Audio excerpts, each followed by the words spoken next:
por las parejas, sobre todo, por los individuos, que se basen en conocimientos, actitudes y decisiones tomadas.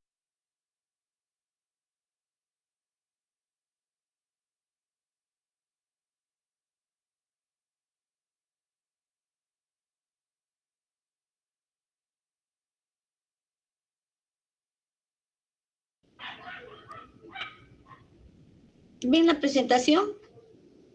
Sí, doctora. Ya, perfecto. Entonces vamos a comenzar. Hoy día vamos a trabajar la estrategia de planificación familiar.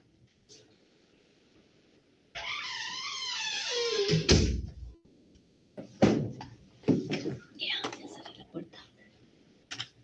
Bien, la Organización Mundial de la Salud define la planificación familiar como una manera de pensar y de vivir, adoptada voluntariamente por las parejas, sobre todo por los individuos, que se basen en conocimientos, actitudes y decisiones tomadas con sentido de responsabilidad, ¿no es cierto? Pero estas decisiones tienen que ser tomadas una vez que han sido informados. Y es por eso que resulta de gran importancia que nosotros, los médicos, sepamos dar ese tipo de información para que los pacientes que quieren optar por algún método de planificación familiar lo hagan responsablemente y se adhieran a ese método, ¿no? Por eso dice decisiones tomadas con sentido de responsabilidad a fin de promover la salud y el bienestar de la familia y la comunidad. Este concepto de salud integral aplicada a salud sexual y reproductiva considera pues el derecho implícito de todas las personas de adoptar decisiones libres. Nadie los puede forzar a tomar un método. Pero como les digo, tiene que ser previamente con una buena información. Y tenemos que respetar lo que ellos decidan y sobre todo evitar pues la discriminación. Dentro de este contexto, para fortalecer la salud sexual y reproductiva de la población, se procedió a elaborar la norma técnica de planificación familiar, cuyo propósito es lograr el manejo estandarizado, o sea, que todos los de salud, no solamente el MINSA, sino también de salud, las fuerzas policiales, ¿no? las sanidades de fuerzas policiales y del ejército, también hacen uso de esta norma técnica de planificación familiar, de forma tal que todas las actividades que se realizan sean, pues, eficaces. Esta norma técnica, como dice su nombre, va a normar las actividades que se desarrollan en el sector salud a nivel nacional. El cumplimiento de esta norma es obligatoria para todas las direcciones regionales, o sea, donde ustedes se vayan a hacer SERUM, ahí van a tener la misma norma de planificación familiar. Su finalidad, contribuir a que las personas ejerzan sus derechos de manera responsable, libre e informada respecto a la decisión del número y espaciamiento de los hijos que desean tener, brindando servicios de planificación familiar de calidad. ¿Qué objetivo tiene nuestra norma? El objetivo general es establecer las disposiciones relacionadas con los procesos vinculados a la atención integral en PF con calidad y seguridad. El ámbito de aplicación es todos los establecimientos prestadores de salud. ¿Qué derechos sexuales y reproductivos tiene nuestra población? Tiene el derecho a disfrutar del más alto nivel de salud física, mental y social, ¿no? Que está basado en el diagnóstico o en el concepto de salud, ¿no? De la OMS. Tienen derecho a decidir libre y responsablemente el número y espaciamiento de los hijos y disponer de información y educación para hacerlo. Y tienen derecho a tener acceso en condiciones de igualdad, sin discriminación por edad, opción sexual, estado civil, a los servicios que incluyan la salud sexual y planificación familiar.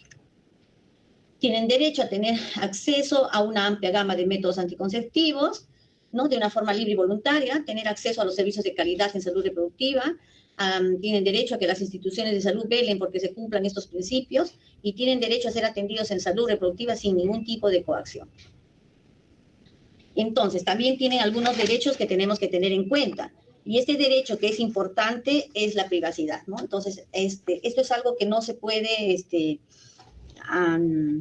obviar, porque todo lo que es salud sexual y reproductiva tiene que ver mucho con la privacidad. Entonces nosotros tenemos que trabajar esto en un ambiente seguro, cerrar la puerta, de tal forma que se sienta el paciente protegido, ¿no? En lo que él puede pensar, puede hablar, puede tener dudas, puede preguntarnos, ¿no? Entonces generalmente el personal de salud que brinda la atención tiene que ver eso. Otra cosa que tiene que ver es que se tiene que hacer una reserva de todo lo que el paciente nos cuente, ¿no es cierto? Y esta reserva debe mantenerse en todos los servicios, porque este paciente de repente va a ir a admisión, va a ir a triaje, va a ir a farmacia, etcétera, ¿no? Y generalmente el que va a brindar la atención tiene que ser confiable para el paciente, ¿no es cierto? Y hacer un examen físico de repente, si es que se necesita. En cuanto a la información, tienen derecho los usuarios de planificación familiar a obtener de la persona responsable de su atención la información completa, comprensible, que pueda él entender, ¿no es cierto?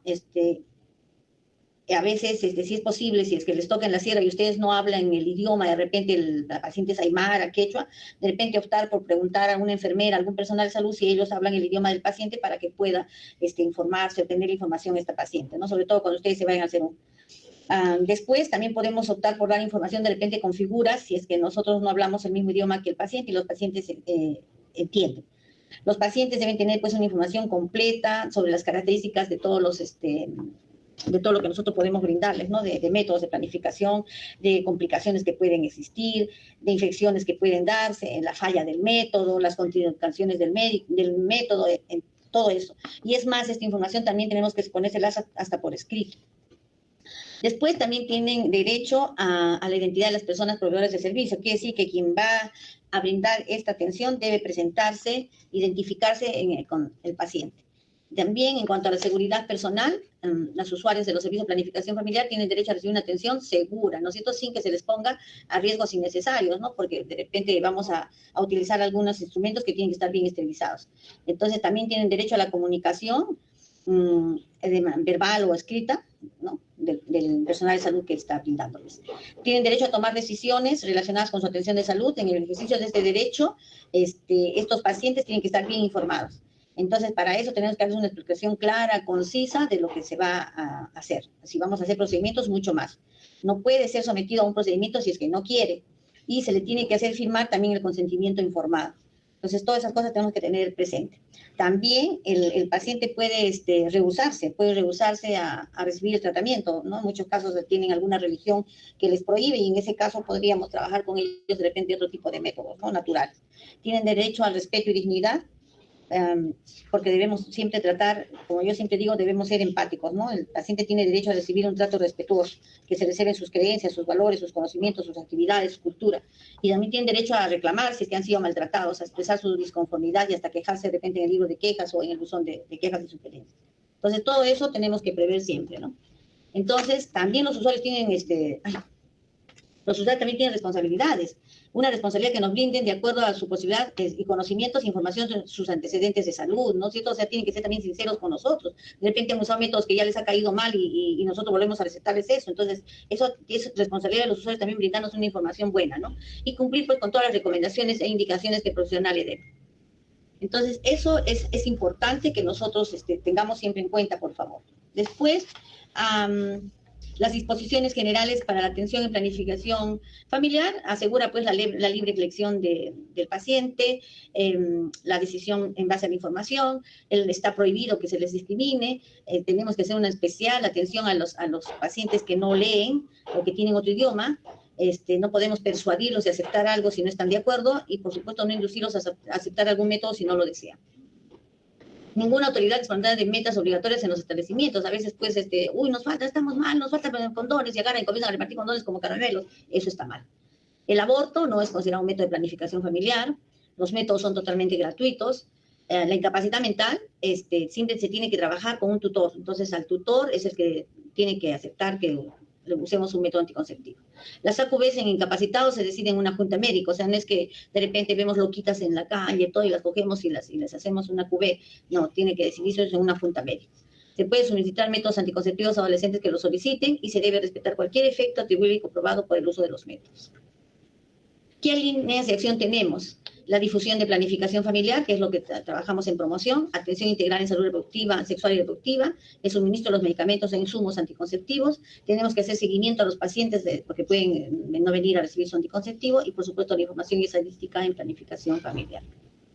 Entonces, hay que hacer una evaluación clínica, selección, prescripción y aplicación del método anticonceptivo, ¿no? Entonces, tenemos que siempre hacer una evaluación de riesgo reproductivo en adolescentes, mujeres mayores de 34 años, pacientes que tengan promiscuidad, en cuanto a pacientes que hayan sido violentados o que haya violencia familiar, cuando tienen más de 4 hijos, antecedentes de más de 2 abortos, una mala historia obstétrica, enfermedad mental, enfermedad cardiovascular, neurológica, incapacitante, renal, hepática, pulmonar, limitante, diabetes, trastorno de la coagulación, portador de ITS, VIH, y cualquier cáncer activo. Entonces tenemos que tener presente todos estos datos para poder brindar la información.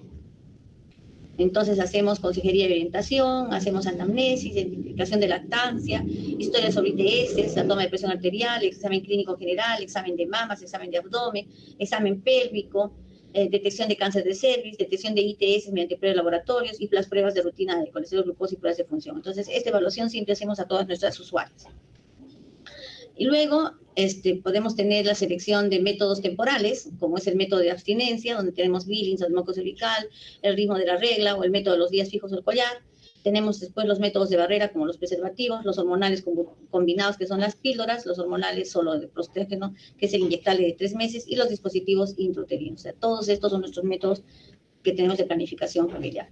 Después son permanentes el bloqueo tubárico bilateral y la vasectomía. Y tenemos también la anticoncepción oral de emergencia, que puede ser combinada o solo con progestágenos.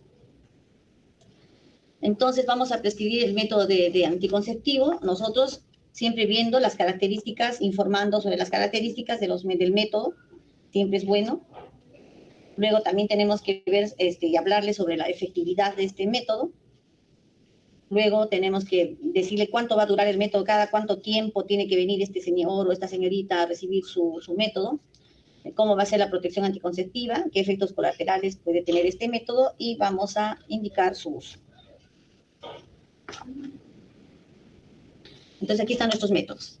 Los métodos de abstinencia periódica que se basan en la abstinencia sexual durante los periodos fértiles de la mujer, se le explica cuál es el periodo fértil de la mujer y se le dice pues que su eficacia es variable. El método del calendario, ritmo o Gino-Gauss, ¿no? Que el mecanismo de acción es evitar el coito durante la fase ovulatoria del ciclo menstrual. Y la tasa de falla es una falla teórica de uso perfecto de 9 embarazados por cada 100 mujeres en el primer año de uso. Y también hay una falla de uso típico de 25 embarazos por cada 100 mujeres en el primer año de uso. Entonces esa es la tasa de falla de este método. Pero hay que saberles explicar muy bien y la paciente tiene que saber identificar cuántos días está ovulando y qué días del ciclo va a ovular para que pueda usar este método, ¿no? Eso hay que enseñarle bien. Entonces, la característica, la mujer debe menstruar regularmente y la mujer, ¿cómo es la forma de uso? La mujer debe registrar la duración de sus ciclos menstruales de por lo menos 6 meses. El ciclo se inicia el primer día del sangrado menstrual y termina el día anterior de la siguiente menstruación. Para calcular el primer día del periodo fértil, restar 18 al ciclo más corto. Para calcular el último día del periodo más fértil, restar 11 al ciclo más largo. De no tener historia menstrual, debe abstenerse de tener relaciones sexuales entre el 9º y el 19º día del ciclo menstrual. Entonces, toda esta información tenemos que darle. Y el primer control al mes y luego cada 4 meses en el primer año.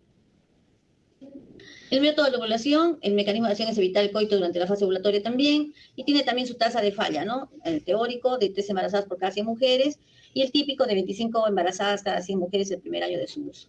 Se puede indicar a cualquier edad reproductiva y para esto la mujer debe observar todos los días las características del moco cervical. Durante la ovulación, el moco cervical, ya ustedes saben, cambia y se hace más claro, acuoso, como la clara del huevo, ¿no? Eso se le dice a la paciente o se cristaliza en forma de hojas de lecho. Y por lo menos la abstinencia debe cumplirse desde el primer día de la menstruación hasta pasados 3 días del cambio del moco cervical. Entonces, eso es lo que tenemos que decir. Y el primer control siempre al mes y a los 4 meses, en el primer año. El método de los días fijos o del collar, igual, el mecanismo es evitar el coito durante la fase de ciclo menstrual. La tasa de falla es igual y puede ser útil para las mujeres con ciclos regulares. En forma de uso se determina por historia si la mujer tiene ciclos entre 26 y 32 días, ciclos regulares entre 26 y 32 días. Se ofrece como ayuda visual el collar, que consiste en 32 perlas de colores, un anillo movible que marca el día y una perla roja que marca el primer día de menstruación. 6 perlas marrones, los días no fértiles, baja la posibilidad. 12 perlas blancas, días fértiles, es de alta probabilidad, y 13 marrones no fértiles, muy baja probabilidad. ¿Listo? Entonces, así es este método. Si el ciclo termina antes de pasar 27 o dura más de 32 días en 2 ocasiones en un año, elegir otro método. El primer control igual al mes y luego a los 4 meses. Hay un método de lactancia materna y amenorrea, que su mecanismo es la supresión de la ovulación por aumento de la secreción de prolactina. Aquí la tasa es de 2 embarazos por cada 100 mujeres. Y el criterio básico es lactancia exclusiva, o sea, 10 a 11 veces en el día. La amenorrea y debe estar dentro de los 6 meses por parto. La contraindicación de este método, mujeres con VIH-Sida, y su programación de seguimiento es a control a los 45 días. No es muy efectivo, se ha visto que este método realmente no es muy efectivo. Luego tenemos los métodos barrera, que también ustedes ya los conocen, que el mecanismo de acción impide que los espermatozoides tengan acceso al tracto reproductivo femenino, y la falla teórica es de 5 embarazos por cada 100, y la típica es de 21 embarazos por cada 100 mujeres el primer año de su uso. Tenemos entonces el condón, que es de fácil uso y obtención, ¿no? porque eso lo venden en todas las farmacias sin necesidad de receta y también nosotros lo entregamos gratuitamente, ¿no? Es eficaz y se usa correctamente. Aparte que este condón va a evitar la transmisión de enfermedades de transmisión sexual y de VIH-Sida, y esto está contraindicado en pacientes que tengan alergia al látex. El seguimiento, en la primera visita, se le da 10 condones, se le citan un mes, y luego cada 3 meses se le entrega 30 condones al paciente. Los espermicidas. Los espermicidas son agentes tensoactivos que provocan la ruptura de la membrana del espermatozoides. Pueden presentarse en forma de cremas, jaleas, geles, espumas, aerosoles, tabletas o supositorios. Los más conocidos son el 9-monoxidol. Ay, espérame, voy a salir un ratito una referencia. ¿Llegó la doctora? Sí. ¿Ya le explicó al doctor? ¿Llamaron al SAMU? No, todavía no. Al SAMU. Tienen que llamar a SAMU, salvo que lo mandemos en un taxi con un técnico de ustedes. Podríamos catalogar eso, ¿no? Sí. Porque no le hemos puesto vía, que les entreguen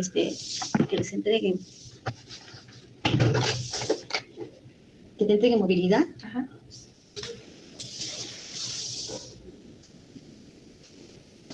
Ahí en admisión, y lo llevas en un taxi y lo entregas allá. Porque el SAMU, ¿a ti cuánto se ha demorado? Como 1 hora. Y acá llenas tu nombre, tu DNI con este técnico, ¿ya? Eso no, eso le pongo la receta. Ya eso lo lleno después en importa, porque ahorita no va a ir, ¿no es cierto? Ya tenía lista yo la receta ahí en emergencia. A ver, fíjense, ya la tenía lista la receta. Tengo que pasarla. Pásame entonces la púa y la receta que estaba esa ya ahí en la mesa del doctor para transcribir. Mi lapicero que debo haberlo dejado por ahí también botado. Y un lapicero, debo dejar un lapicero ahí también. Bien, entonces se deben colocar no más de 30 a 60 minutos antes del coito y deben repetirse si hay un nuevo coito, ¿ya? Luego la anticoncepción hormonal. El mecanismo de acción es la supresión de la ovulación, especialmente del moco cervical. La tasa de falla es 0.1 embarazos por cada 100 mujeres en el primer año y la falla de uso típico son 5 embarazos por cada 100 mujeres. Contienen estrógenos y progestágenos. El MISA distribuye un producto de 28 píldoras. 21 píldoras contienen 30 microgramos de etenilesteroidol y 150 microgramos de levonorgestrel y 7 píldoras de sulfato ferroso. Muy eficaz. Su eficacia disminuye cuando se utilizan otros fármacos, por ejemplo la rifenpicina, la glisofulvina. Cualquier edad y paridad, retorno inmediato a la fertilidad. Protege contra el cáncer de ovario y endometrio y disminuye la patología benigna de mama. Mujeres mayores de 35 años y fumadoras tienen riesgo de, si reciben anticonceptivos orales combinados, tienen el riesgo de tener problemas de tromboembolia. La forma de uso, toma diaria, se inicia el método el primer día del ciclo menstrual. Entre el 1 y el 5º día, la acción anticonceptiva se inicia a los 7 días del uso continuo. En madre lactante o 6 meses posaborto, entre los 1 y 5 días posintervención, también se puede usar. Y suspenderse 2 semanas antes de una cirugía mayor electiva o durante una inmovilización prolongada. Yo lo voy a pasar y lo entrego a la farmacia de mi clase. Déjalo nomás. ¿Sí? Sí, yo lo voy a entregar a la farmacia. Ok, yo estoy en la farmacia. Sí, no hay problema. Yo ahorita termino mi clase y yo lo hago. Ya. Cierrame la puerta, por favor. Muy bien. ¿Qué contraindicaciones absolutas dice la OMS para el uso de esto? Contraindicación, el embarazo. 6 semanas posparto y amamantamiento. Igual o mayor a 35 años y tabaquismo de más de 15 cigarrillos por día también es una contraindicación. Una presión arterial mayor de 160/99, también contraindicación. Hipertensión con enfermedad vascular, también contraindicación. Diabetes también, con retina o nefropatía, neuropatía, su enfermedad vascular también. Historia de trombosis venosa profunda, tromboembolismo de pulmón. Cirugía mayor con prolongada inmovilización. Historia de accidente cerebrovascular, ¿no es cierto? O una enfermedad valvular complicada, con fibrilación auricular, hipertensión pulmonar, endocarditis bacteriana, cefaleas severas con síntomas neurológicos focales, cáncer de mama actual, hepatitis viral activa, cirrosis severa, tumores hepáticos benignos o malignos. Todas estas son complicaciones absolutas del uso de este método. También debemos tener presente algunas contraindicaciones o algunas indicaciones, porque generalmente a nosotros nos viene la patología, ¿no? Las obstetrices siempre ven lo normal, pero a nosotros vienen las patologías. Entonces debemos también saber que los anticonvulsivantes, especialmente las hidantoínas como la fenitoína, o los barbitúricos como la primidona o el fenobarbital y la carbamazepina llevan a un aumento en el metabolismo hepático. Y entonces, por ende, van a eliminar más rápido el estrógeno y el progestágeno en la bilis, y esto pues disminuye la eficacia de los anticonceptivos orales, ¿ya? Entonces, eso entonces debemos tener siempre presente. No figuran, por ejemplo, este problema con los antiepilépticos recién llegados al mercado, como es la vigabantina, la lomotriptina, el ácido valproico. Bueno, ácido valproico sí tenemos aquí, por ejemplo, en el hospital, en los centros de salud, pero los otros no. También tenemos anticonceptivos orales combinados, ¿no? Que se tienen que usar en caso de olvido. En caso de olvidarse una píldora de 21, deberá tomar inmediatamente la píldora y luego continuar con las que siguen, ¿ya? Si se olvida 2 o más, prefiere esperar el sangrado por deprivación hormonal o iniciar un nuevo paquete usando el método de respaldo por 7 días. O sea, todas esas instrucciones tenemos que también saberlas dar. ¿Ya? Entonces, ¿por qué es lo que te van a preguntar? Doctora, me olvidé de tomar mi píldora, ¿qué hago? ¿No? Entonces, hay que decirle pues esto, ¿no? Que debe tomar inmediatamente la píldora y continuar con lo que sigue. Si ha olvidado 2 o más, prefiere esperar sangrado, ¿listo? En caso de olvido de las 7 píldoras, no se recomienda ya un manejo especial. La programación de seguimiento siempre es al mes y luego cada 4 meses. A cada 4 meses se le entregan 4 ciclos de anticonceptivos. Hay también anticonceptivos con solo progestágenos, ¿no? Cuya acción es la supresión de la ovulación y especiamiento del moco cervical. Acá también hay una tasa de falla y la característica es que es muy eficaz su retorno inmediato a la fertilidad. O sea, cuando lo dejan, rápidamente la paciente se puede embarazar. Y se puede recetar a cualquier edad y no tenemos tampoco problemas con la paridad, ¿no? Con el número de hijos que tiene esta paciente.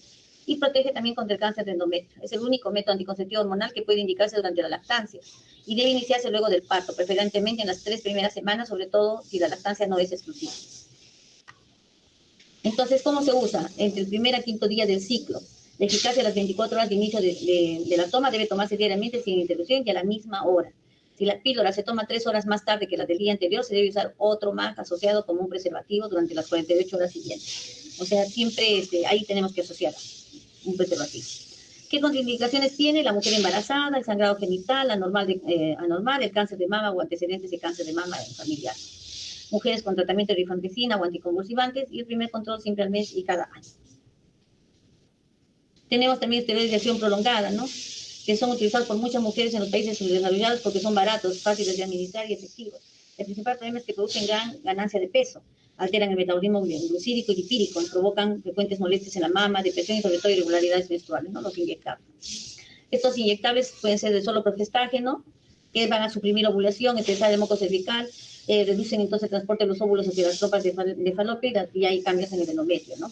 Y es muy eficaz y efectivo, rápido retorno a la fertilidad también, a los 6 meses o al año. Cualquier edad y paridad se puede usar y protege también contra el cáncer del endometrio.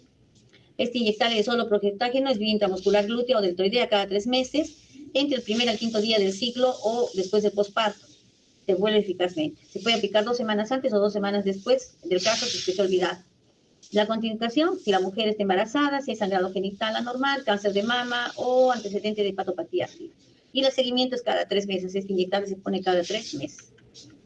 Hay un inyectable combinado que tiene estrógeno y progestágeno que produce supresión de la ovulación, especialmente el moco cervical, que es muy eficaz y efecto rápido, retorno a la fertilidad inmediato, cualquier edad y paridad también se puede usar y protege también contra el cáncer de endometrio. La falla de uso es de 0.3 embarazos por cada 100, o sea, es bien bajo. La forma vía intramuscular glútea o deltoidea mensual entre el primer y quinto día del ciclo. El uso de anticonceptivos inyectables puede iniciarse en cualquier momento. Si es dado durante los primeros 7 días del ciclo menstrual, se vuelve eficaz inmediatamente. No está indicado, o sea, contraindicado en mujeres embarazadas, sangrado genital anormal, cáncer de mama o antecedente de hepatopatía activa. Y el seguimiento es mensual. Tenemos también los implantes hormonales, ¿no? Que son cápsulas delgadas flexibles, no biodegradables, que contienen progestágenos y que se insertan por debajo de la piel. Y actualmente no los está proveyendo, no los tiene el MINSA. Había un tiempo que sí teníamos estos implantes. Ajá, nos vamos a pasar esto. Acá se usan entre el primer y quinto día del ciclo o en posparto. Y está contraindicado, pues igual que las otras contraindicaciones, y se programa su seguimiento a los 7 días y luego al mes. El dispositivo intrauterino consiste en un eje generalmente plástico que se coloca dentro de la cavidad uterina, libera cobre. El MINSA le provee como té de cobre 380A, que tiene una duración de 10 años. Existe también un DIU liberador de progestágeno, que tiene una duración de 5 años. El mecanismo de acción es inmovilizar y destruir los espermatozoides, actúa antes de la fertilización. La tasa de fallas de 0.8 por cada 100 mujeres o de cada 0.6. Es muy eficaz e inmediato, retorno a la fertilidad a ser extraído. Del 1 al 2% se expulsan espontáneamente, algunos entran también al endometrio. Se colocan entre el primer al quinto día del ciclo o cambio de método, en el posparto inmediato a las 48 horas, durante la cesárea, en el puerperio tardío y a partir de la 6ª semana también se puede colocar. Contraindicaciones en mujeres embarazadas, cuando hay sangrado genital anormal, múltiples parejas y en el cáncer genital. El seguimiento se debe hacer a las 4 semanas de iniciación y luego cada año. No se recomiendan en los adolescentes que no han tenido hijos. las mujeres que tienen múltiples compañeros sexuales porque tienen mayor riesgo de infección, y si la mujer tiene o ha tenido infección pelviana como cáncer genital, en útero, en ovarios o mamas, sangrado uterino normal, miomas uterinos, antecedentes de embarazos ectópicos, no se recomienda. Después también tenemos la anticoncepción quirúrgica voluntaria, ¿no? Tenemos la vasectomía, que consiste en la sección o extirpación de parte del conducto deferente masculino, interrumpiendo el paso de los espermatozoides hacia el semen. La tasa de embarazos es de 0.1%. La eficacia es garantizada después de 3 meses de la cirugía, por lo que debe indicarse un método adicional a la pareja. También tenemos la ligadura de trompas, que consiste en la sección o oclusión de las trompas de falopio, lo que impide la fecundación. La tasa de embarazos es de 0.3% y la mayoría de los fracasos se deben a fallas técnicas. La técnica recomendada es la pomero y mini laparotomía suprapúbica, ¿no? Y la umbilical postparto. Se utiliza con precaución cuando el usuario es joven menor de 25 años, cuando es un usuario que no tiene hijos vivos, se tiene que ver también con precaución cuando se tiene un solo hijo con una salud delicada, cuando la pareja tiene una unión inestable y cuando son solteros o cuando son viudos. También dentro de los métodos está la anticoncepción oral de emergencia, pero esto dice emergencia, ¿no? Y eso es lo que hay que hacer, explicar bien a los pacientes. Son métodos hormonales que se usan como emergencia luego de una relación sexual sin protección para evitar un embarazo no deseado. ¿Qué usamos? El levonorgestrel. Su mecanismo de acción es la supresión de la ovulación, espesando el moco cervical, y cuanto más temprana sea, tiene mayor eficacia. Las de solo progestágeno tienen un 95% de eficacia, las combinadas 75%. ¿Cuándo están indicadas estas anticoncepciones de emergencia? Cuando hay violación, cuando se ha hecho relaciones sexuales sin protección o cuando se ha expulsado la T de cobre, cuando se han olvidado de tomar las pastillas y la no aplicación oportuna de inyectables o un uso irregular del método anticonceptivo. Entonces, y se usa pues antes de las 48 horas, ¿no? No es de uso regular, o sea, no se puede usar como un método de planificación familiar en forma regular. Se inicia a cualquier edad y paridad, es eficaz si se usa dentro de las 72 horas. Entre más lejos está, tiene menos eficaz. Es eficaz antes de las 48 horas. Después puede ser hasta las 72 horas, pero ya la eficacia disminuye. No produce malformaciones congénitas en los recién nacidos en caso de que falle. Y el modo de uso es la primera dosis dentro de las 72 horas y la segunda y última dosis 12 horas después de la primera. O sea, se ponen 2. Y recuerden siempre que la planificación es una cuestión de pareja.